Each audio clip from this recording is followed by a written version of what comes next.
हाँ तो दोस्तों चलिए आज के वीडियो में हम लोग सीखने वाले हैं क्लास 10th का मॉडल क्वेश्चन मैथ सब्जेक्ट का। तो ये जो है क्वेश्चन हमारा झारखंड शैक्षिक अनुसंधान एवं प्रशिक्षण परिषद रांची झारखंड से पब्लिश किया गया है। ये प्रथम सावधि परीक्षा 2021 टू 22 के लिए है, सभी विद्यार्थियों के लिए है जो 2021 और 22 में एग्ज़ाम देने वाले हैं क्लास 10th के। ये कक्षा 10th के हैं। चैक बोर्ड का विषय क्या है? गणित है। इसमें समय आपको दोस्तों कुल 1.5 घंटे का दिया जाएगा और इसमें टोटल पूर्णांक रहेगा 40 मार्क्स का। तो चलिए इस आगे क्या निर्देश दिया हुआ है, निर्देश को ध्यान पूर्वक जरूर पढ़ लेंगे एक बार। सभी प्रश्न अनिवार्य है। All the questions are compulsory. प्रश्नों की कुल संख्या दोस्तों यहाँ पे 40 रहने वाला है। आपके एग्जाम में टोटल 40 प्रश्न आएंगे। प्रत्येक प्रश्न के लिए 1 अंक निर्धारित किया गया है। प्रत्येक प्रश्न के लिए 4 विकल्प दिए गए हैं। इनमें से सही विकल्प का ही चयन करना है आपको। गलत उत्तर के लिए कोई अंक नहीं काटे जाएंगे। यदि दोस्तों आप किसी प्रश्न का गलत उत्तर देते हैं तो उसमें आपका कोई भी अंक नहीं काटा जाएगा। तो चलिए क्वेश्चन नंबर 1 देखते हैं कि क्या कहा गया है। प्रश्न 1 में कहा गया है 120 को अभाज्य गुणनखंडों के गुणनफल के रूप में लिखा जा सकता है। कैसे लिखा जा सकता है? तो इसे लिख सकते हैं, देखिए कैसे लिख सकते हैं कि 120 है हमारा दिया हुआ है, इसको एलसीएम करना है, 60 जाएगा। फिर देख सकते हैं यह हमारा 30, फिर ये 15, फिर ये 5 जा। तो आप देख रहे हैं कि 2 इंटू 2 क्या हो जाएगा, 2 इंटू 2 इंटू 2 इंटू 3 इंटू 5। तो ये हमारा ऑप्शन नंबर कितना में दिया हुआ है? ऑप्शन नंबर 1 हमारा will be correct answer of this question. चलिए अब सेकेंड नंबर क्वेश्चन क्या कहा गया है। सेकेंड नंबर क्वेश्चन में कहा गया 306 तथा 657 का महत्तम समावर्तक, हमारा एचसीएफ दिया हुआ है और निकालना है क्या 306 और 357 का महत्तम समावर्तक क्या होगा, लघुत्तम समावर्तक क्या होगा, है ना। तो देखते हैं इसका भी कि देखिए क्या करना है। सबसे पहले तो हमको यहाँ पे 306 और 657 क्या होता है दोस्तों कि एलसीएम गुना एचसीएफ बराबर दोनों संख्याओं का क्या होता है, हमारा प्रोडक्ट हो जाता है। तो यहाँ पे एलसीएम गुना एचसीएफ बराबर क्या हो जाएगा, दोनों संख्याओं का प्रोडक्ट। तो एचसीएफ हमारा एलसीएम निकालना है, एचसीएफ हमारा 9 दिया हुआ है, तो इधर क्या हो जाएगा 306 गुना 657, है ना। तो इधर से हमारा 9, इधर से 9 उधर जाएगा इक्वेशन का, तो डिवाइड में हो जाएगा 306 इंटू 657 बाई 9। इसको काटेंगे तो कितना हो जाएगा, 9 3 जा 27 और 9 4 जा 36। तो अब 34 और 657 को मल्टीप्लाई करेंगे तो हमारा आंसर आ जाएगा option number that is 22338 will be correct answer of this second number questions. चलिए थर्ड क्वेश्चन पे आते हैं। क्या दिया हुआ थर्ड क्वेश्चन में कि 15 और 25 का एचसीएफ क्या होगा, है ना। तो कैसे निकालते हैं आप लोग एचसीएफ निकालने का, तो बहुत सारे तरीके हैं। तो चलिए दिखाता हूँ कि यहाँ पे हमारा आंसर 5 होने वाला है। चलिए इसको सॉल्व करते हैं। एक काम कीजिए, जो हमारे छोटा अंक है 15 से हम 25 को डिवाइड करते हैं, 1 बार में जाएगा 15, आया हमारा कितना 10।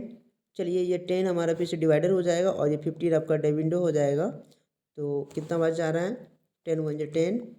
चलिए फिर से 5 आएगा और देखिए 2 टाइम गया, कट गया पूरा। तो चलिए हमारा एचसीएफ होने वाला है 5। मूविंग अहेड, एक प्राकृतिक संख्या का अभाज्य गुणनखंड हमारा क्वेश्चन नंबर 4 है, एक प्राकृतिक संख्या का अभाज्य गुणनखंड उसके गुणनखंडों के क्रम को छोड़ते हुए होता है। क्या होता है दोस्तों? तो ये हमारा 2 हो जाएगा। ठीक है, चलिए नेक्स्ट क्वेश्चन की ओर चलते हैं। द्विघात बहुपद होगा जिनके शून्यकों का योग 2 और द्विघात बहुपद होगा, हमारा क्वेश्चन नंबर 5 क्या कह रहा है? द्विघात बहुपद होगा जिनके शून्यकों का योग अल्फा प्लस बीटा दिया हुआ है √2 एंड अल्फा डॉट बीटा का मान दिया हुआ है यहाँ पे 1/3। तो इसका आंसर हमारा हो जाएगा ऑप्शन नंबर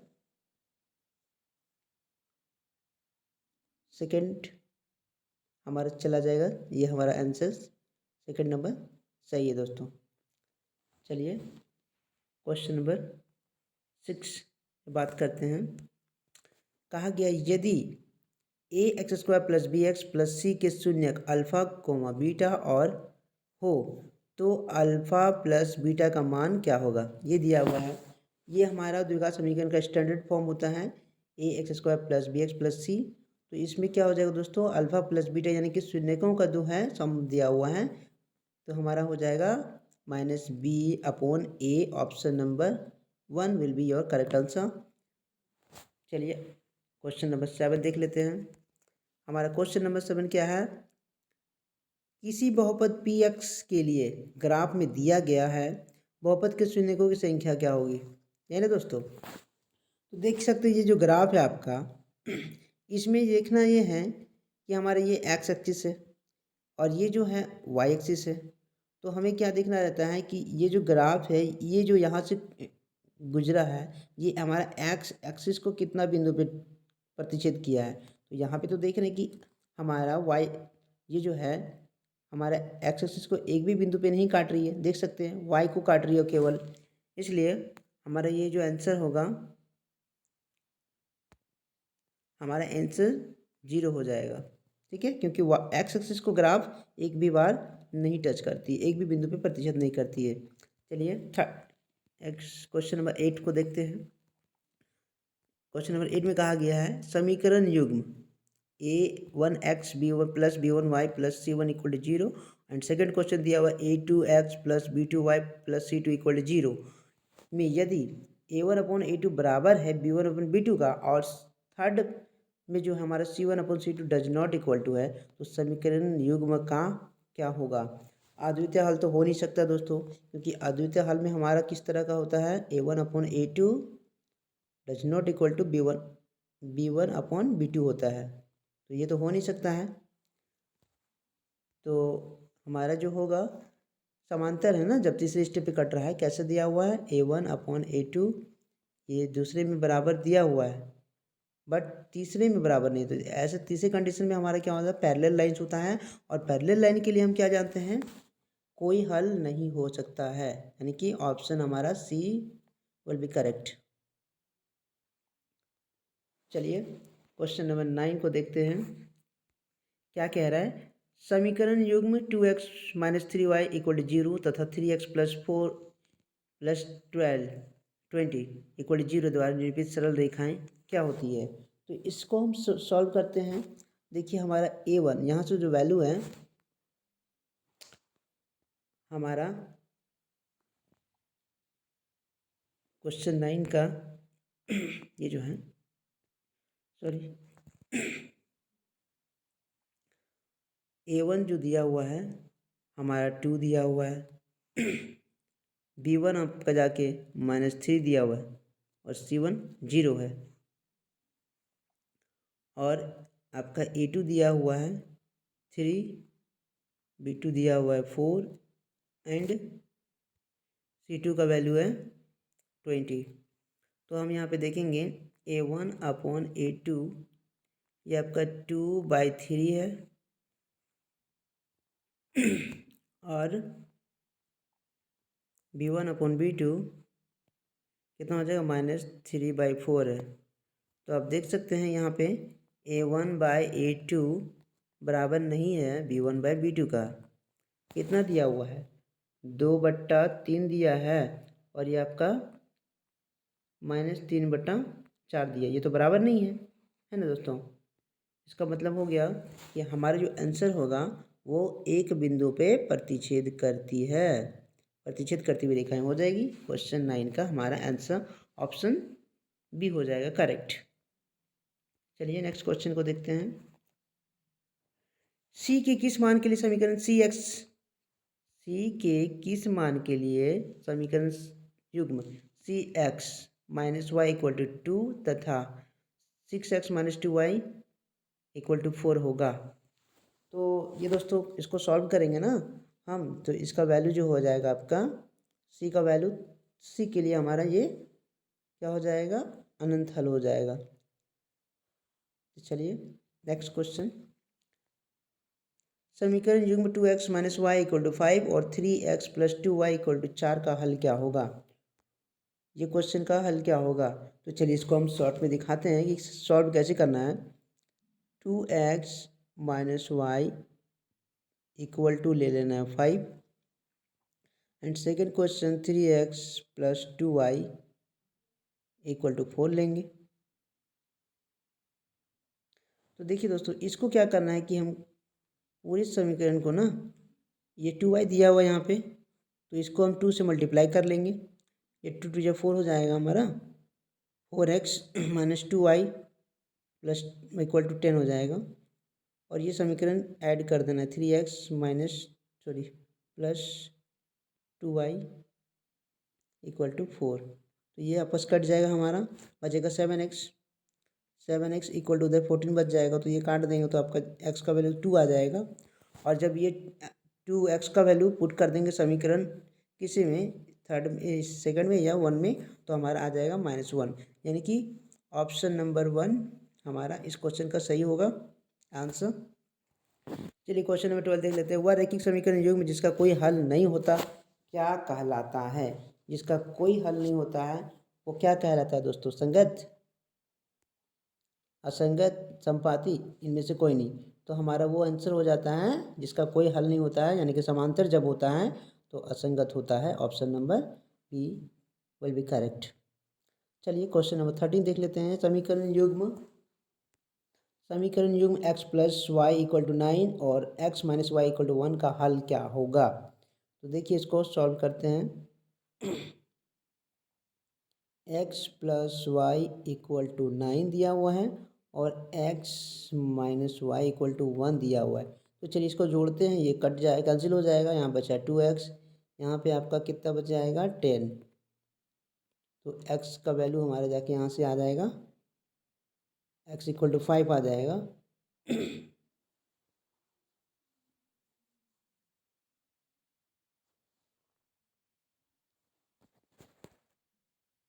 तो ऑप्शन नंबर 5 आ रहा है और इस पर बैठाते हैं वैल्यू 5। तो उधर जाके हमारा कितना आ जाएगा दोस्तों, तो ये तो ऑप्शन में मैचिंग नहीं कर रहा दोस्तों। तो देखते हैं, एक्स का वैल्यू हमारा 4 आया था ना, तो यहाँ पे बैठाते हैं, एक्स की जगह 4 बैठाते हैं। वाई इक्वल टू हो जाएगा 9, तो वाई इक्वल टू 9 माइनस 4, यानी कि ऑप्शन नंबर हमारा आ जा रहा है, एक्स का वैल्यू 4 था और ये तो ऑप्शन नंबर डी हो जाएगा करेक्ट दोस्तों। इनमें से कोई नहीं, ऑप्शन नंबर डी सही हो जाएगा हमारा, क्योंकि 5 और 4 जो आ रहा है ये तो वाई का वैल्यू होता है, एक्स का वैल्यू हमारा 4 आया है। नो सॉरी, मिस्टेक है गाइज, हमारे ऑप्शन नंबर ये option C will be correct होगा। ठीक है, चलिए क्वेश्चन नंबर 14 को देखते हैं। निम्नलिखित में कौन सा द्विघात समीकरण है। तो चलिए दोस्तों, आपका जो क्वेश्चन है ये तो हो नहीं सकता है, ये भी आपका ऑप्शन ए नहीं होगा, ऑप्शन 2 भी नहीं होगा, क्योंकि देख रहे हैं आप यहाँ पे x प्लस 1 का होल स्क्वायर दिया हुआ है तो इसका स्क्वायर हो जाएगा, और इस साइड समीकरण में एक्स स्क्वायर माइनस 5x दिया हुआ है, तो जब एक्स स्क्वायर इधर आएगा तो माइनस में हो जाएगा, तो ये कट जाएगा ना, तो इसलिए ये होगा नहीं। तो हमारा जो आंसर होगा वो आपका option number C will be correct होगा, क्वाड्रेटिक इक्वेशन का समीकरण। चलिए क्वेश्चन नंबर 15 को देख लिया जाए। 15 जो है क्या कह रहा है, यदि विविक्त कर डिस्क्रिमिनेंट डी ग्रेटर देन 0 हो तो मूल होंगे। क्या होता है दोस्तों, जब डी इक्वल टू हम पुट करते हैं formula B square minus 4ac, और इसका मान जब डी का वैल्यू ग्रेटर देन 0 होता है तो ऐसे कंडीशन में क्या होता है, वास्तविक और भिन्न होता है। हमारा ऑप्शन ए सही हो जाएगा। Moving next question, question number 16, द्विघात समीकरण x square plus x minus 1 equal 0 के मूलों की प्रकृति क्या होगी। इसके मूलों की प्रकृति क्या होगी, तो हमें यही फॉर्मूला से निकाल लेना है।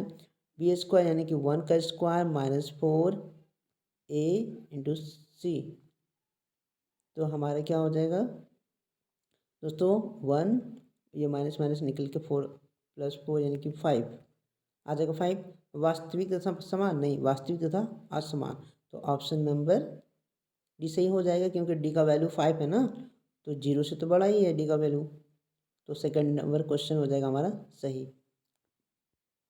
चलिए क्वेश्चन नंबर 17 को देख लेते हैं। A x square plus b x plus c equal 0 के दो भिन्न वास्तविक मूल होंगे। कब होंगे, ये देख सकते हैं क्या, ये जब 0 आ जाए डी का वैल्यू तब, बिल्कुल नहीं, ये तो आंसर मूल निकलेगा ही नहीं। ये तो हो नहीं सकता, क्योंकि इसमें दो समान वास्तविक मूल होते हैं, भिन्न पूछा गया है। अतः we goes to option third, B S को माइनस 4ac ग्रेटर देन 0 जब होगा डी का वैल्यू जब 0 से बड़ा होता है तभी क्या होता है, भिन्न वास्तविक मूल होंगे। ऑप्शन नंबर सी हमारा क्या हो जाएगा दोस्तों, हमारा option number C will be correct answer of this question. चलिए क्वेश्चन नंबर 18 को देखते हैं। द्विघात समीकरण x square minus x plus 3 equal 0 का विविध कर क्या होगा। ये हमारा पूछ रहा है D equal to B square minus 4ac, इस फॉर्मूला में वैल्यू को बैठाइए और देखिए एक्स का मान, आप एक्स स्क्वायर का वैल्यू 1 है, यहाँ पे क्या है -1 है, यहाँ पे आपका सी का वैल्यू 3 है, तो यहाँ पे बी स्क्वायर माइनस 4ac यानी कि -1 का स्क्वायर कर देते हैं।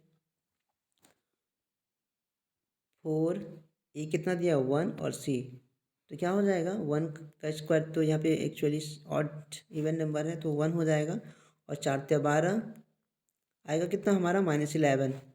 तो देखते हैं दोस्तों -11 कहीं दिया हुआ है, हाँ जी बिल्कुल दिया हुआ है। क्वेश्चन नंबर 18 का हमारा ऑप्शन डी सही हो जाएगा। चलिए क्वेश्चन नंबर 19 देखते हैं।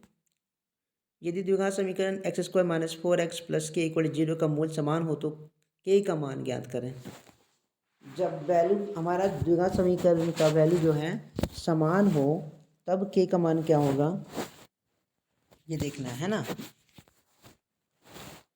तो चलिए देखते हैं कि के का वैल्यू क्या निकलता है। तो B square minus 4ac equal to 0 हो जाएगा दोस्तों। तो बी का इतना है, बी हमारा -4 का स्क्वायर है, -4 ए का वैल्यू हमारा 1 है और सी का वैल्यू के है, इक्वल टू 0 हो जाएगा। तो ऐसे इधर से हमारा जो है 16 - 4k इक्वल टू 0, तो उधर आपका चला जाएगा। चलिए यहाँ पे हम सॉल्व करते हैं। 16 इक्वल टू आपका हो जाएगा 4k और यहाँ से कट जाएगा 4, यानी कि के का वैल्यू 4 कहीं दिया हुआ है, के का वैल्यू 4, हाँ बिल्कुल दिया हुआ है। हमारा ऑप्शन ए हो जाएगा इसका सही आंसर। के का मान 4 रखने पे हमारा क्या होगा, ये x square minus 4x equal to 0 का मूल समान होगा। ठीक है, चलिए क्वेश्चन नंबर 20 को देखते हैं। द्विघात समीकरण x square minus 5x plus 6 का मूल ज्ञात करना है। तो इसको देखते हैं कि कैसे होता है। मूल ज्ञात करना है ना, ये तो लंबा जाएगा हमारा, तो मूल डेफिनेटली निकलेगा। इसका मतलब हो गया कि पहले चेक करना है कि क्या होगा हमारा मूल, है ना। डी इक्वल टू इस फॉर्मूला बैठाते हैं, 5 का स्क्वायर हो जाएगा -4 ए 24 25 -24 यानी कि 1 आएगा। तो ये क्या होगा दोस्तों, हमारा डी का वैल्यू आ गया 1, यानी कि 2 भिन्न वास्तविक मूल होगा। तो माइनस बी मूल इक्वल टू क्या होता है, minus B alpha beta root D upon 2a, ये मूल का फॉर्मूला होता है। ठीक है, तो चलिए इसका वैल्यू बैठाते हैं माइनस, और ये बाहर माइनस रहेगा, प्लस माइनस यहाँ पे होता है रूट 1 अपॉन 2 गुना 1, 1 का वैल्यू क्या दिया हुआ हमारा 1 है। ठीक है, चलिए इसको सॉल्व करते हैं। क्या हो जाएगा 5 प्लस 1 अपॉन 2, यानी कि आ जाएगा 6/2। आपका एक आंसर आ जाएगा 3, और दूसरा आ जाएगा माइनस, सॉरी यहाँ पे क्या है 5 माइनस 1 अपॉन 2, यानी कि 4/2, तो 2 आ जाएगा। यानी कि क्या हो रहा है हमारे दोस्तों, 2 और 3 है जी, बिल्कुल हमारा आंसर जो है वो हो जाएगा 2 और 3। ठीक है, इस क्वेश्चन का आंसर। चलिए सेकंड 21 नंबर क्वेश्चन देख लेते हैं। निम्नलिखित में कौन एपी है? तो देख सकते हैं कि 2 4 A1 दिया हुआ है 2, हमारा A1 दिया हुआ है 2, A2 दिया हुआ है 4,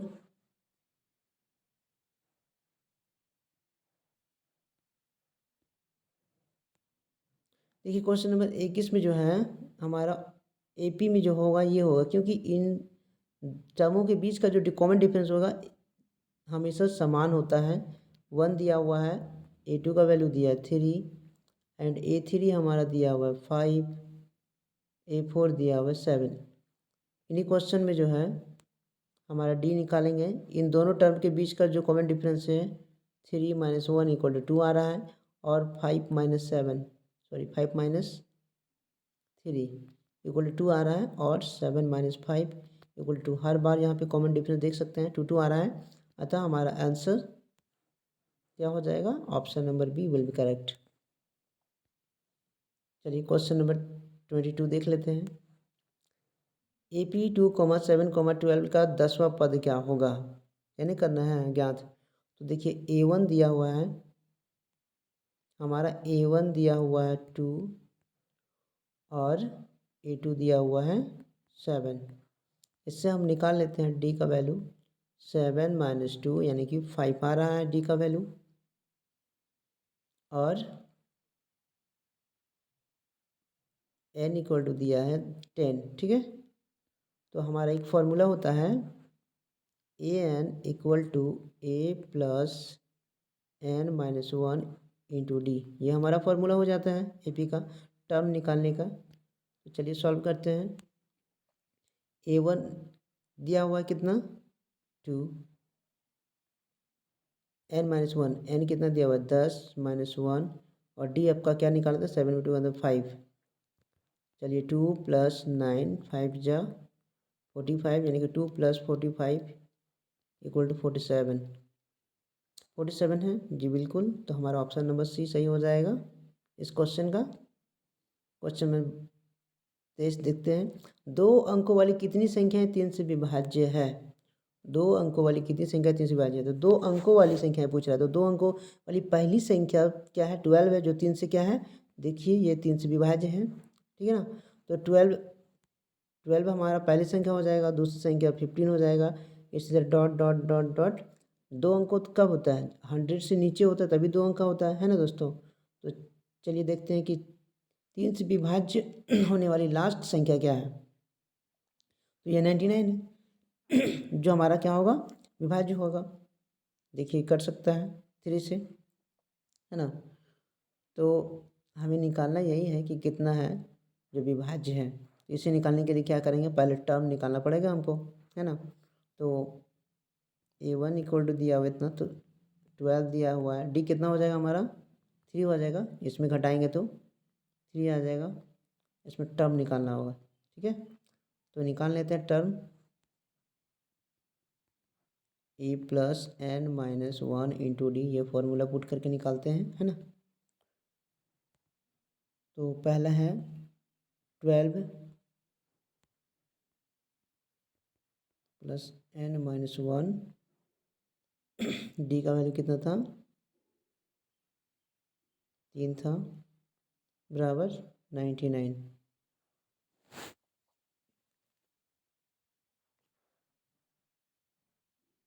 ये आप काट सकते हैं उधर जाके। अब n-1 बच्चा, आप 33 में घटा दीजिए 12 को,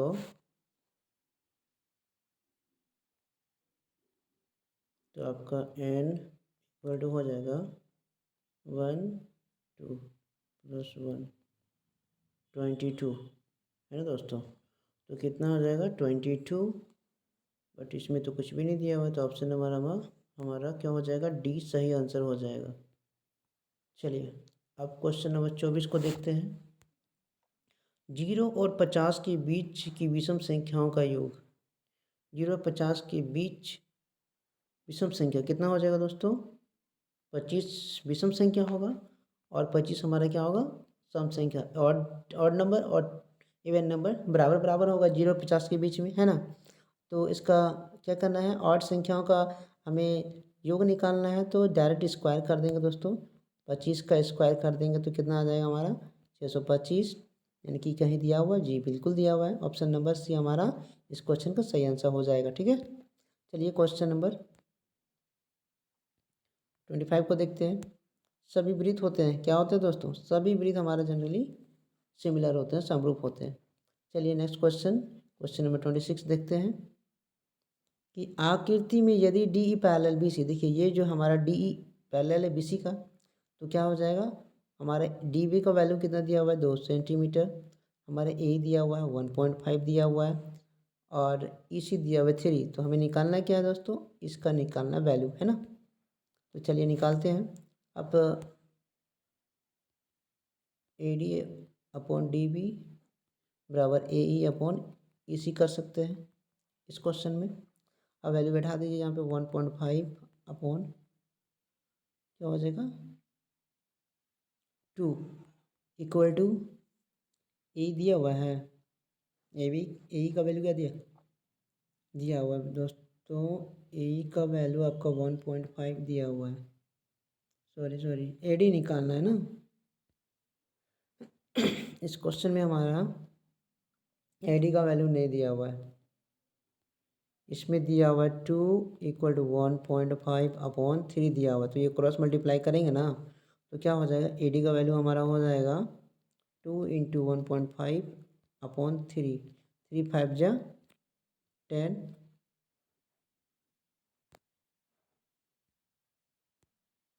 ये हमारा ऑप्शन हो जाएगा ए सही हो जाएगा। ठीक है, चलिए क्वेश्चन 27 देखते हैं। यदि दो त्रिभुज के संगत कोण बराबर हो तो त्रिभुज समरूप होते हैं। इस कसौटी का किस नाम से जाना जाता है, इस कसौटी को। देखिए दोस्तों, जब इस तरह का हमारा दो ट्रायंगल दिया रहा है, ये कौन, इस त्रिभुज के कौन ए बी सी, दो ट्रायंगल ले लेते हैं पी क्यू आर। ठीक है, ये एंगल इस त्रिभुज का इस एंगल के बराबर हो, ये कौन इस त्रिभुज का, और ये कौन इस त्रिभुज का। तो इस त्रिभुज तीनों कौन, दूसरे त्रिभुज पी क्यू आर का तीनों कौन के बराबर हो, तो क्या कहते हैं, ऑप्शन नंबर सी हो जाएगा हमारा एंगल एंगल एंगल, सही आंसर। ठीक है, चलिए अगला क्वेश्चन देख लेते हैं। त्रिभुज ए बी सी तथा पी क्यू आर के लिए कौन सा सत्य है। ठीक है, तो हमारे लिए क्या सत्य हो जाएगा, यहाँ तीनों कोण देख रहे हैं इस त्रिभुज के तीनों कोण के बराबर है। तो हमारा त्रिभुज क्या हो जाएगा, त्रिभुज A B C similar to त्रिभुज पी क्यू आर। ठीक है, चलिए क्वेश्चन नंबर देख लेते हैं। यदि दो समरूप त्रिभुजों के संगत भुजाओं का अनुपात 4:9 हो तो इनका क्षेत्रफल का अनुपात क्या होगा।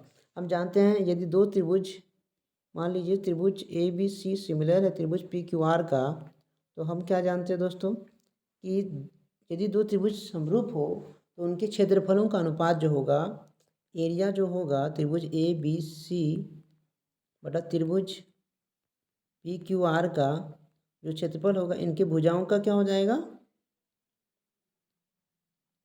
ए सी का स्क्वायर और पी आर का स्क्वायर हो जाएगा, है ना। तो डायरेक्ट हम क्या कर देते हैं,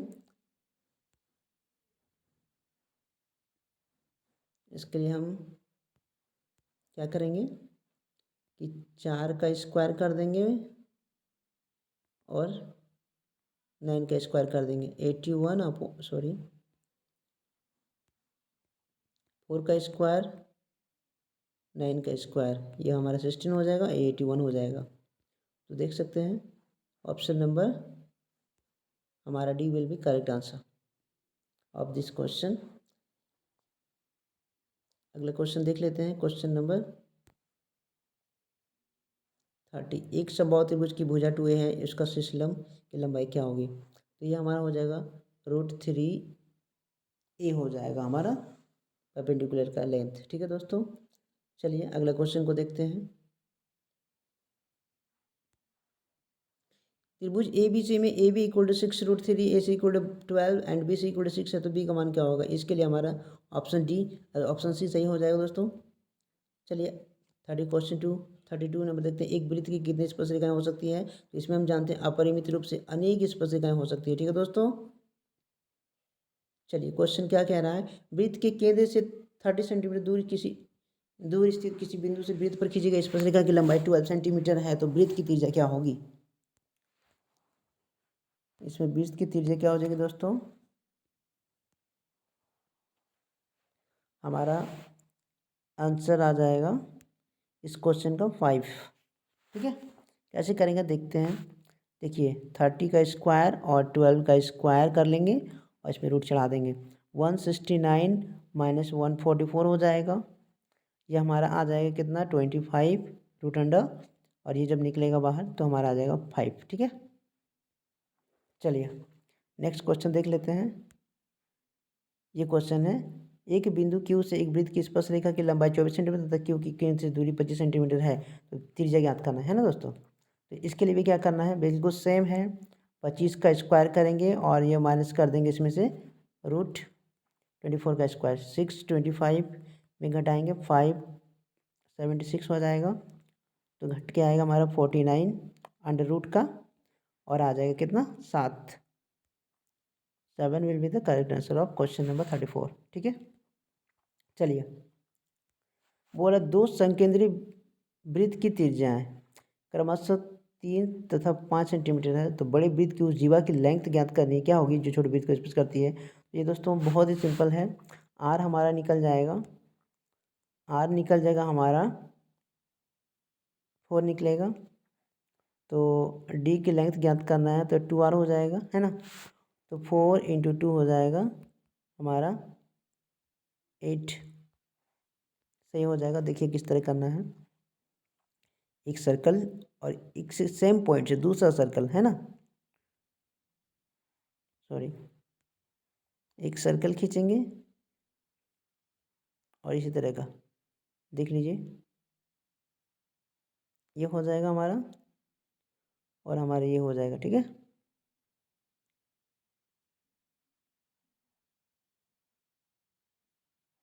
मिस्टेक है।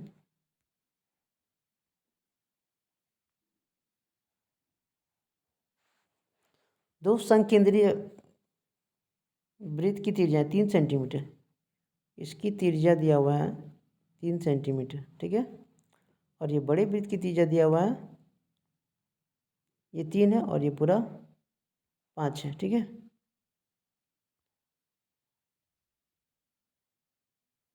ये जो जीवा है टच कर रहा है छोटे वृत्त को, तो यहाँ से परपेंडिकुलर डालेंगे, तो ये हमारा 5 है, तो इधर इधर कितना हो जाएगा दोस्तों, सॉरी 4, कितना दिया हुआ है बड़े वृत्त की त्रिज्या? ये 5 दिया हुआ है, और ये हमारा कितना दिया हुआ है? 3 दिया हुआ है। इसको ऐसे करते मिलाते हैं, तो ये हमारा कितना हो जाएगा? 3 हो जाएगा।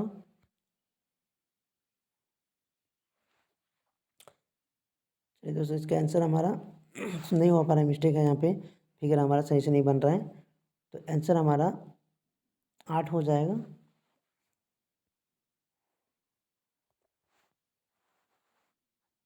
क्वेश्चन नंबर 36 का देखते हैं।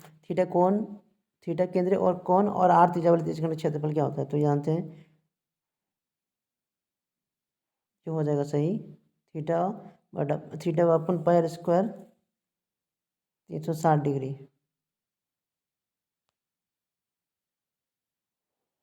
ठीक है, एंड क्वेश्चन नंबर हमारा 37, वृत्त की सबसे बड़ी जीवा को क्या कहते हैं? ये हमारा व्यास हो जाता है दोस्तों। देख लीजिए यहाँ पे कोई सर्कल है, ये हमारा कॉर्ड है, ये कॉर्ड है, ये कॉर्ड है, तो सबसे बड़ी जो जीवा होगी ना वो हमारी ये डायमीटर होगा। ठीक है, चलिए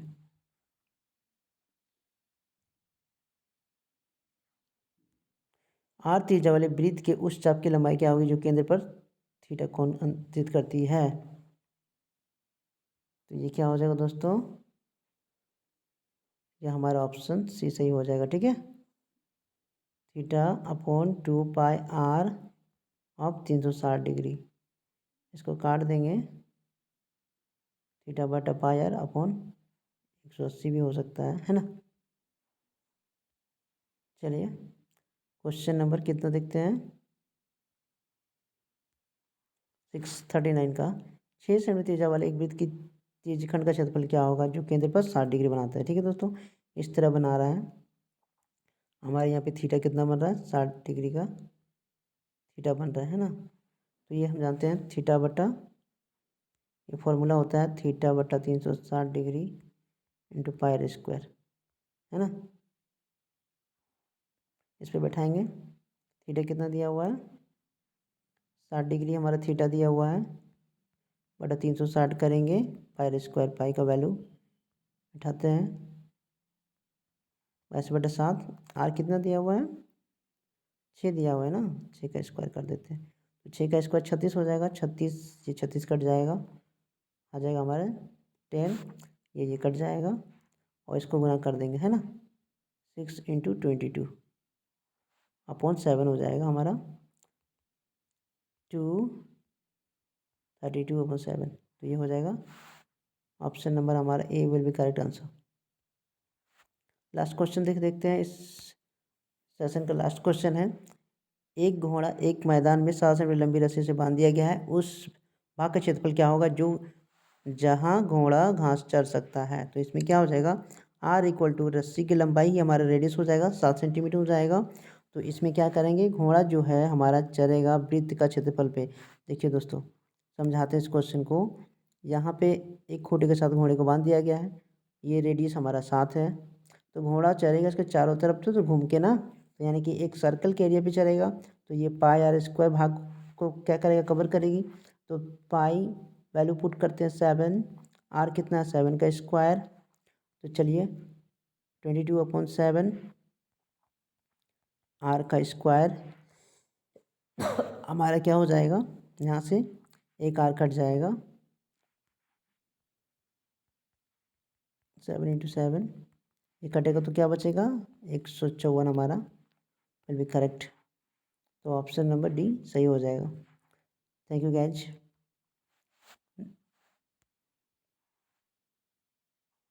अब हम मिलते हैं नेक्स्ट वीडियो में, मॉडल क्वेश्चन नंबर सेट 2 का लेके आएंगे। तब तक के लिए